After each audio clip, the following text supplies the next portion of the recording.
Hey guys, what's good? This is the August 2026 edition of Shane's Chicago Bulls podcast.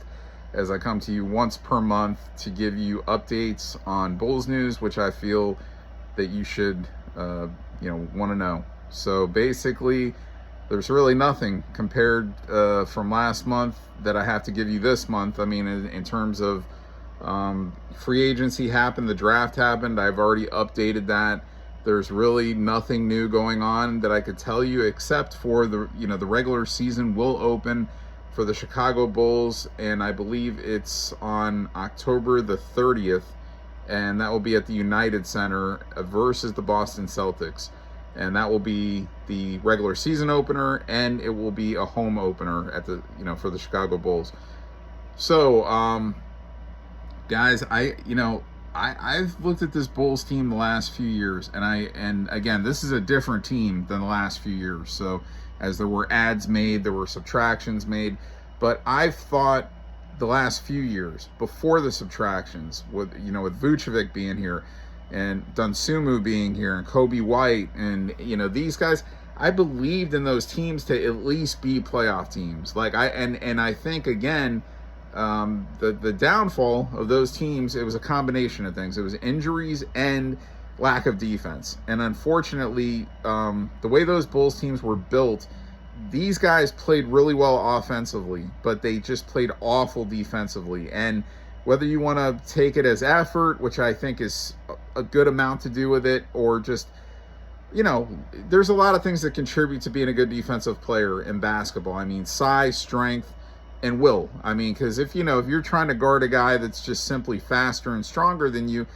and you could be putting all the effort in that you possibly have, and that could just be a very hard guard, a player to guard. I mean, so I think it's a combination of things. And, I just think in today's NBA, there's a lot of guys that just don't have defense in them. It's like it's become a shootout, a scoring contest, a three-point contest is basically what it's become in a lot of these games.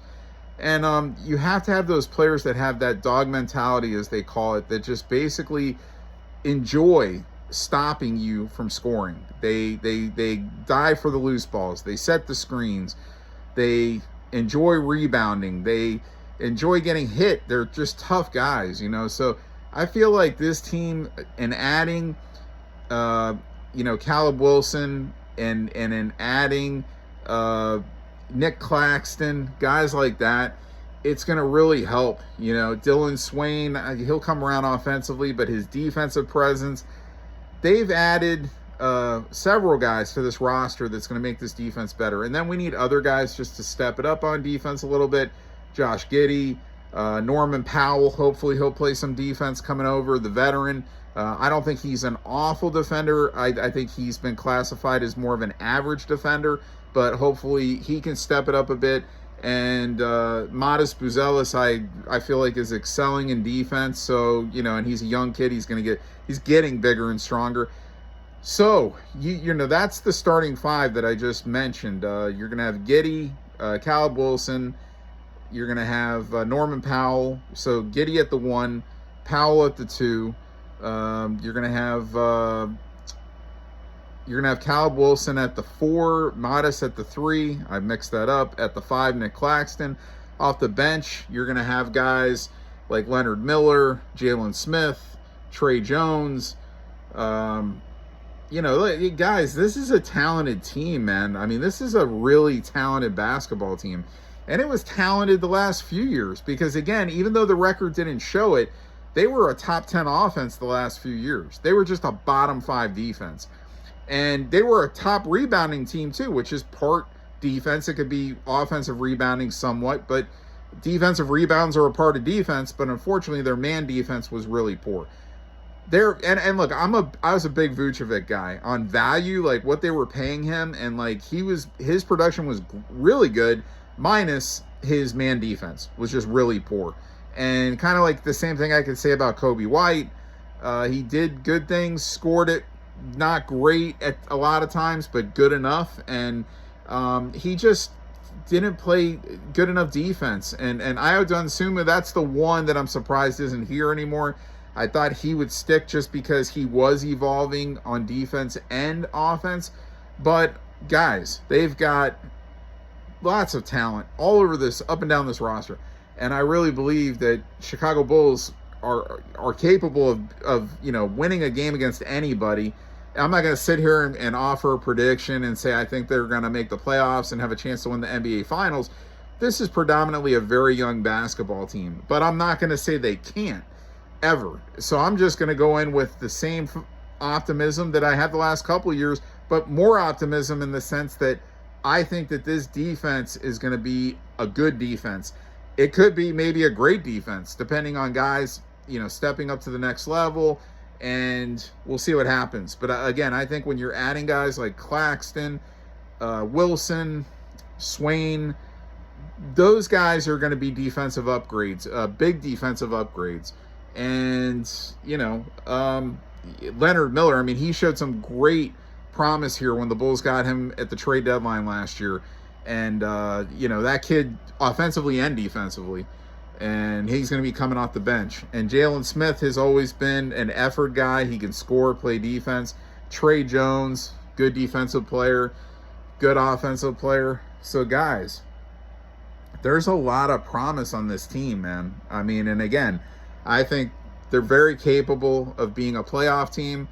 And it's going to have a lot to do with, again, can they stay healthy? Can they avoid some of their best players getting hurt for long periods of time, which has happened the last few years? Guys that were here previously that aren't here anymore. Some that are still here. That's a big thing, and avoiding the injuries, the long injuries, especially in an 82-game season, because it's only an 82-game season. This isn't baseball with 162 games. 82 is a good amount, but it's not that much. It goes by quick.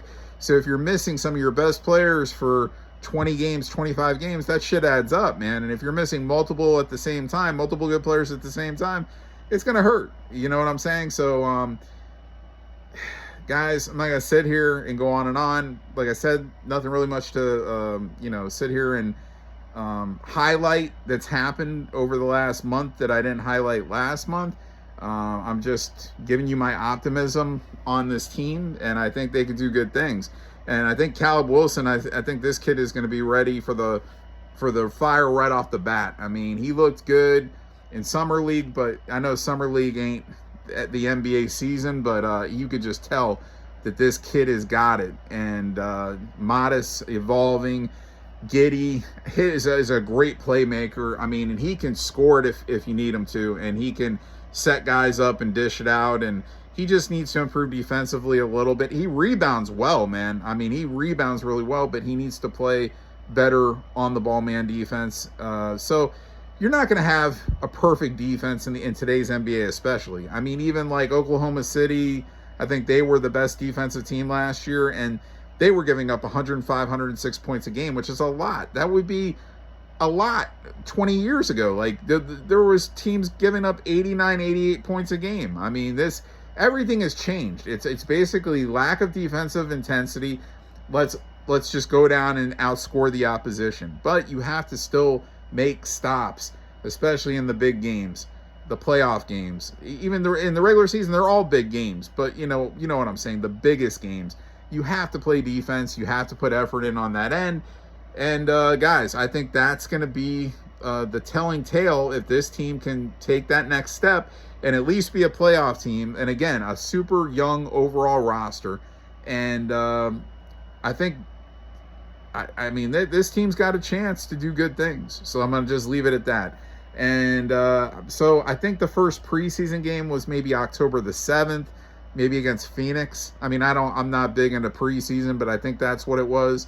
And training camp, I'm sure, I don't think there's an official date yet, but I'm sure we'll be starting, more toward the end of September, or maybe like the middle end of September. So very soon, guys. When I'm doing my next episode, we might already be in preseason, depending when I do it. Training camp, not preseason. Maybe start training camp by the time I do my next episode. Depending on when I do it, whether it's earlier in September or the end of September. Anyway, nothing else to report right now. That's it. I mean, I could sit here and I could just keep going on and on about what I think the guy and this guy can do, but there's no real player updates from the last month. There's no real news. Stacey King, I believe it was some sort of a heart. It was a definite heart condition that he died from. You know, and I kind of figured that. I mean, Stacey was just a big guy, and you know, he had a lot of weight on him, and I kind of had a feeling that's what it was at first. And Stacey King, man, a really good guy. I met that guy several times. Solid player, contributor to multiple championship teams, and then went on to be a great broadcaster for the Chicago Bulls, and we'll miss Stacey King, obviously. So, like I said before, rest in peace to Stacey King, and, you know, hey, so guys, we'll look forward to the season. I'll see you next month for another edition of Shane's Chicago Bulls podcast. Until then, see ya.